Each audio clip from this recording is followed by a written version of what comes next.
we have a funeral for my relatives, we have it in the church. And they all, that's the only time I see them and laugh and talk. But they respect what we're doing a lot. So anyway, I told the lady, would you call J. Alfred Smith, the biggest preacher in the region, and tell them they got Miss Ream's boy up here. And now to most people, it may not be much, but it's something. Anyway, my family in those days was all pro Imam Musa. They still are. But the government goes to all of them and give them a price for whatever they want. Like my great nephew, when he was doing this stuff right here, I think I might have told y'all something funny gonna happen or something like that. Of course it did. You know why? Because I know him. And I know that years ago, the government recruited him. How did I know they recruited him? I know because he was doing videos and stuff around the house, and all of a sudden, bam, he's in Atlanta doing the Keisha Cole show. Y'all remember Keisha Cole? Y'all probably don't remember. Yeah, he's from Oakland, in Atlanta, maybe 10, 15, something like that. But that's big. So they didn't prepay him. They didn't prepay him. And then you know the behavior pattern. I'm not going to go over the distinct behavior pattern of each person. But in my family, there have been constant recurrences of things that I want to explain to them so they will know that I know where they're coming from. But, hey, it's all right, because half the time it's been a help, because I know where they're coming from. I use that. I use it all the time. It's a help, it's an aid, it assists everything. For instance, remember when I was talking about Naslawama, self-accusing spirit, the consciousness. And I was talking about when I went out of the country to, pick up a lot of money that was, from the old days. This is in '78. And when I was coming back in, they said, hey, you've been out playing ball again, huh? I said, no, absolutely, and I said it quickly. Because, see, I always use my brother's passport. He used to play baseball in Mexico and stuff like that when they didn't play up here, and they would get, that time, $1,000 or $2,000. That was a lot of money back in those days. I said that on purpose. So when I went to jail, they arrested me under his name, and then they give me an OR, and I get right on out. Then I tell my brother that we got a case down in Florida. So he goes down there, and he goes right into court. I know what happened because, see, the marshal told me, he was laughing. He said, oh, you Reams. He said, man, your brother told the judge that wasn't him, that it was you. That was good. My brother didn't hurt me, he helped me, because I'm the one that put myself in jail at first. And I'm the one still, imagine, you done got out of the criminal thing. But by that time, see, you still get a taste. If you're a drug user, they call it a yin. You get a drive to use again. People relapse all the time. It's called a yin. That's what they use. So, same thing with dealing. It's harder to stop dealing drugs than it is to stop using drugs. Way harder. Because you're successful. You're getting a lot of money. You have power. You have all the women. In fact, and you're a pure capitalist. A big drug dealer, especially a nice guy like I was. No, I was a nice drug dealer. I didn't do nothing to nobody. And out of the biggest, strongest organization in Northern California, we never even beat nobody up. Can you imagine? Never even, they don't even do that stuff. People get power and they be beating up people's mama, be throwing them out of cars, man. They be throwing acid on them. And I would tell them, man, that's, y'all is really stretching out. You know, all the youngsters that got into that, I said, man, y'all don't be jiving. I said, well, what did the people, the nigga owed me $50. I said, good God almighty, $50, man. Anyway, the point is that everything everybody did, it helped. And that's what I'm telling my brother right now, is that you don't have to have no, because see, they didn't know I knew. My father knew it, my nephew knew it, and they talked about it, but they didn't know that I knew what he had said. And the marshal told me when they snatched me up that, yeah, you know, your brother, he was laughing and it was a big joke.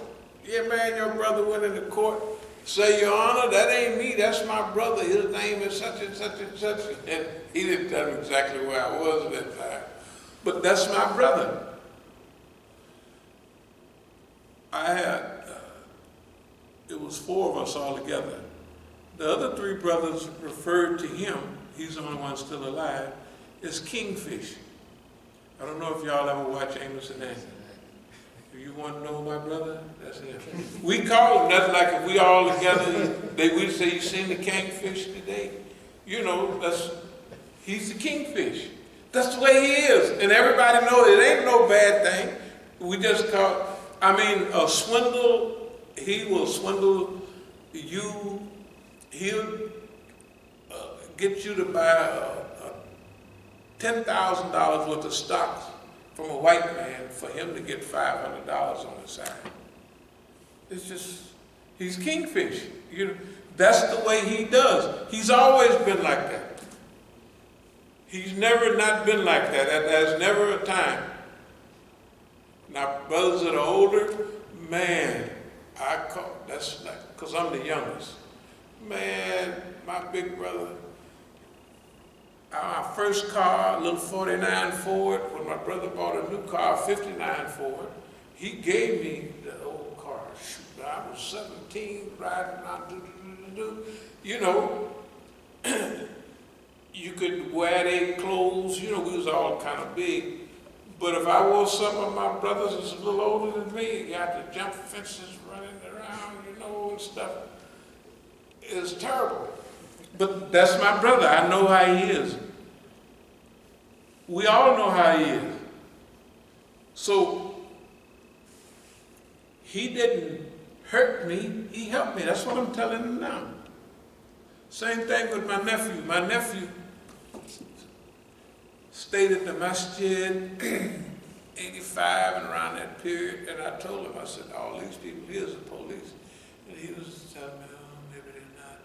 He was pretending to be trying to get over some drugs. But see, my nephew has a serious alcohol problem right now. Very serious. He has that alcohol problem because when he was younger, I was his hero. And he feels like cooperating with the government, that's ruining his life. That's why I'm telling him right now. Forget it. You did, I kind of told him, you know, I said, you wearing yourself out for nothing. I'm fine. Everything that you did, it helped me because I knew from Jump Street where all of y'all was coming from. It's just a automatic. If the government has so many choices, right? If you've been a target all your life, if you've been a payday, now remember, everybody in town can get, if they got a case, they can go say, man, we can't cooperate, and they can get their case torn up. Easy, everybody can. Or if they need a few dollars. That's our relationship with the police department and with the FBI. It's been like that. It's nothing new. Everybody knows that. That I'm what you might call an all-day sucker. Everybody can get over on me as long as it's with the government. They can't get nothing with the people if they said, I'm going to cut Big Hank's throat. People say, hey man, what's wrong with you? You know, so. But if it's the government, that's the way it is. I've known that so long it's been a shame. So I use all of that. That's strategic planning. I use all of that as a benefit. So same thing that I'm telling one of my relatives that's female. I know that she's the one that stacked all the refrigerator with meat and everything that I wouldn't want there. She's the one that unraveled all the Section 8 in the house, you know. That's what she did, but that was good because I knew what was going on. They helped me trap the United States government, to trap Oakland. Imagine what Oakland looks like right now, just on the surface. The government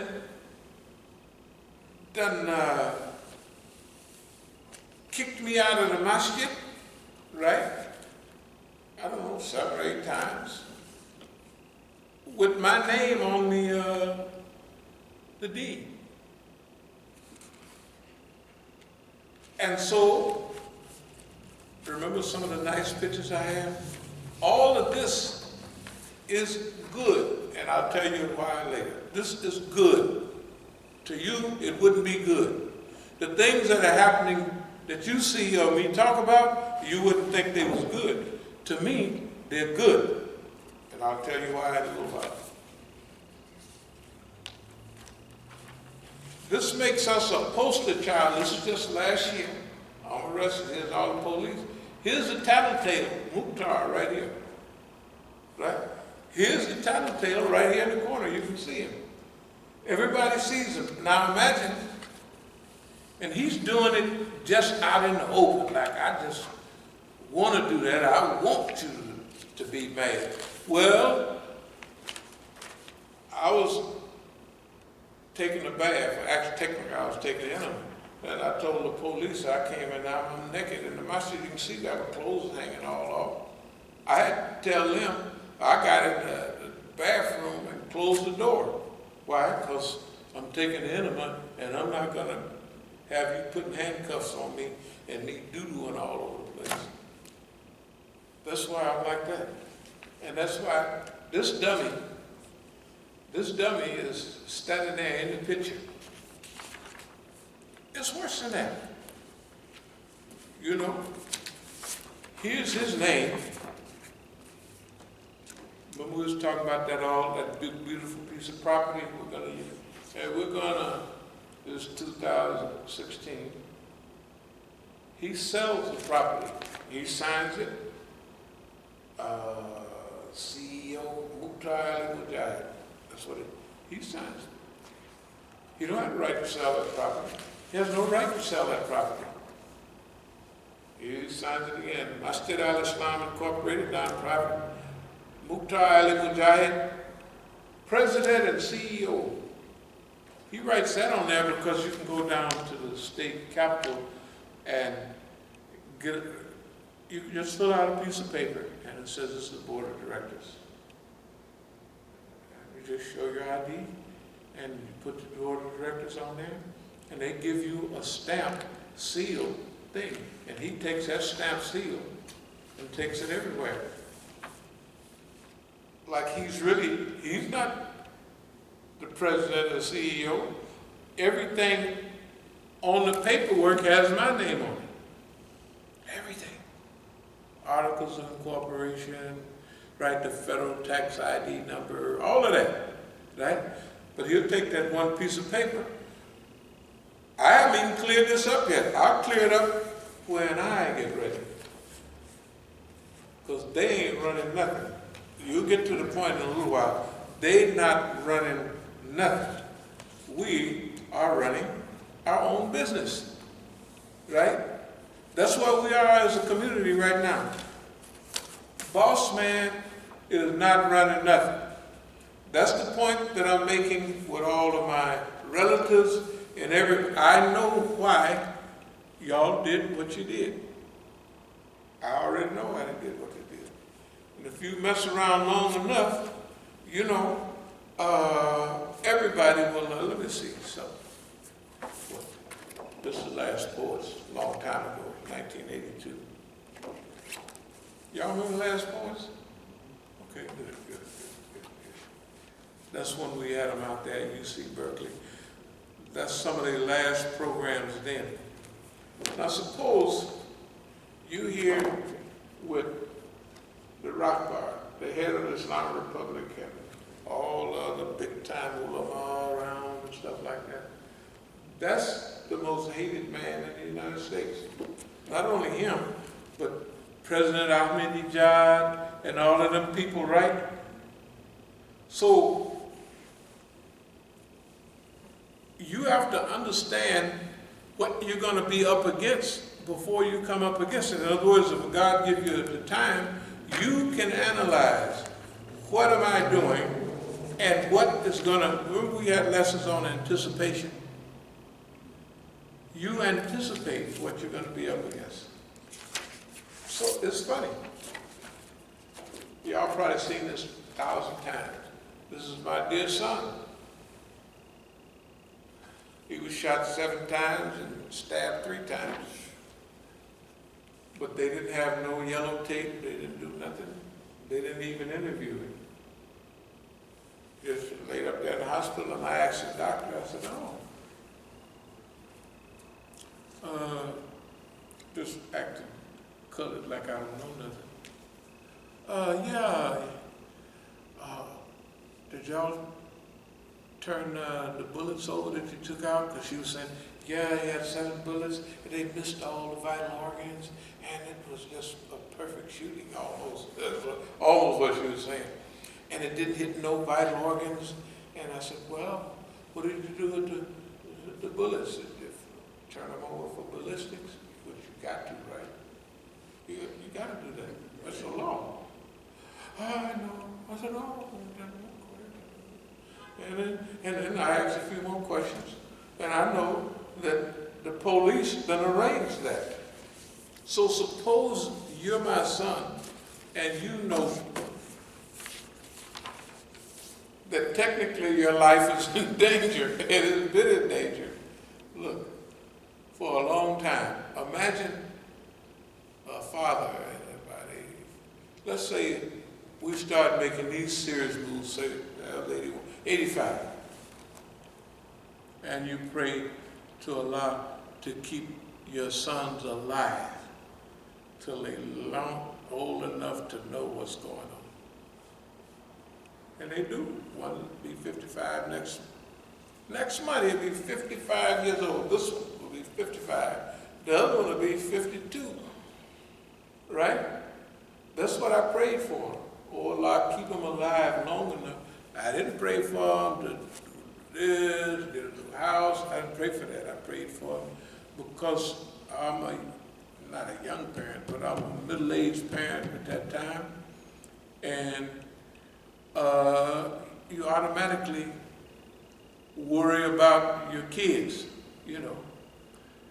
And we would stay at the Masjid. I wouldn't go to sleep till they came in at 2, 3 o'clock in the morning. Whenever they got there, then I'd go to sleep. You know, just like a mother do. If the kids is not home yet, they don't even go to sleep. They just be half asleep, getting a couple of winks. Then when they come in, off to sleep they go. This is normal.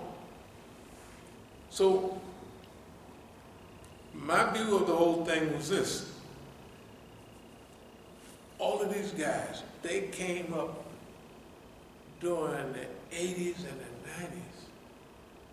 Do you know how many Negroes from that era is left? All their friends, both of them, got photo albums of dead people. All the little kids that went to, like we took them to Angel Island in the 6th grade graduation. I said, what happened to the little boy that had the nice natural, used to turn flips? I got pictures. So he's been dead a long time. What about so-and-so? All the kids, they're all dead. All from Oakland. Oakland is like D.C., you know what I mean? Imagine all the signs you used to see all around you, rest in peace, the little Coke bottles and beer bottles there with flowers, right? Used to be everywhere. Rest in peace, so-and-so. Goodbye, Johnny boy, all that stuff, everywhere. So I prayed that they live long enough, and they have. Of course, I gave a quick one. I told them that Allah had kept you alive all this time, and now it's time for you to do something about it. They haven't got that far yet, but they're still alive. If something happened, I didn't got what I prayed for. They didn't outlive all their homeboys about 25 years. Finished. I got exactly what I prayed for. I had a call the other day, yeah, son, he won't do this, that, and he's at the house. So I said, anyway, I said a lot of things. How to punk the FBI. This is big. This is big. This is important. Because with all of this, remember what we said the other day. Where we want to go and what we want to do. We have already done that, and now we're getting ready to go to another level. Y'all remember the story about Belle the cat? All the animals got together, and decided this cat, this lion, a tiger, something is eating up all of us. What are we going to do? This is a board meeting the animals had. They said, well, they went over this issue, that issue. I'll tell you what we'll do, you know, like a cowbell, we'll put a bell around the cat, the lion, and the tiger. So when he come up on us, we can hear a mile away, ring, ring, ring. They all agree, this is a good idea. They said, now, who's going to bell the cat? Who's going to put that thing around the cat's neck? Right? That's us. The white man that killed and devoured everybody. He done knocked niggas over like they don't even exist. Right? And we walk right up to him and just say, yeah, you're just an old punk, sucker. How many niggas you saw punk the FBI? And go down to the FBI building and pass it out. That's our mission. That's what we've been going through because